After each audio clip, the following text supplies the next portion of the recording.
Hello guys, so in this video we're going to look at how to set our code blocks. If you're looking from this channel, you can see that I'm opening my code blocks and it says open source cross-platform IDE.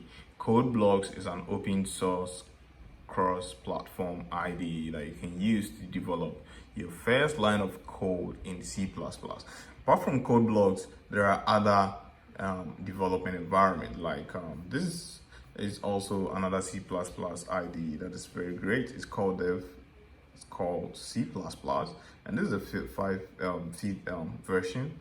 And there are other versions like C-Line. C-Line is also great for developing your C++, and there are others you can also use. The next one also, we also have Eclipse. Eclipse is also another great C++ development environment you can use to develop your code. So for the sake of this class or this tutorial, we're actually going to be using code blocks to develop our system.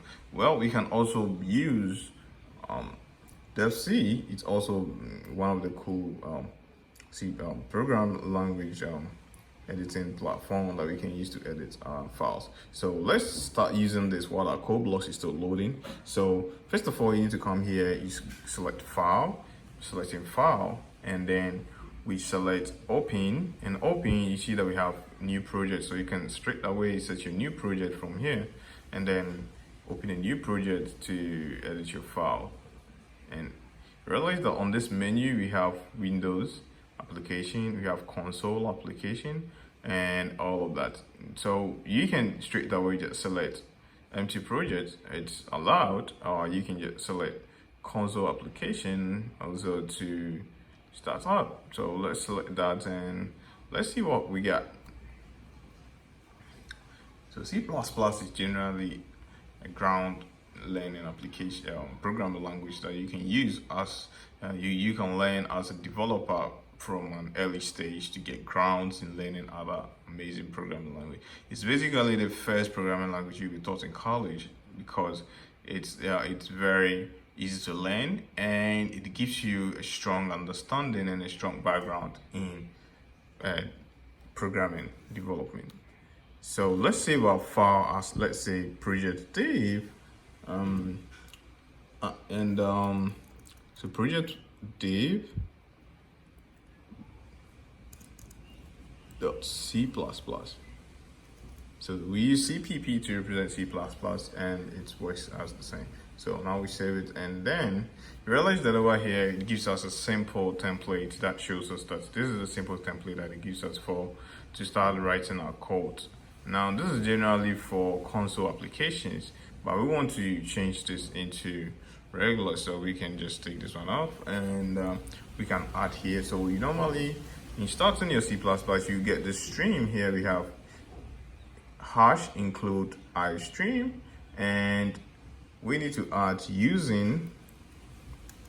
So using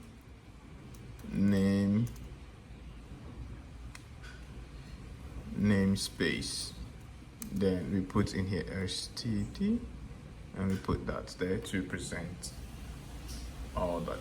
And here we don't necessarily need this, so we can decide to take this out for now and we'll keep this detail. So this is where we start writing our first line of code. So in this section now, all we need to do is to open up, and between this intermain with this parenthesis and this return O, these are the major default line of code that you get to write your code in C++. So this is how we start writing our C++.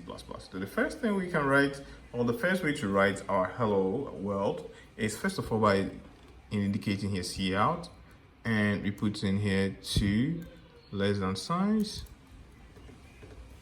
like this. Oh no, wrong place.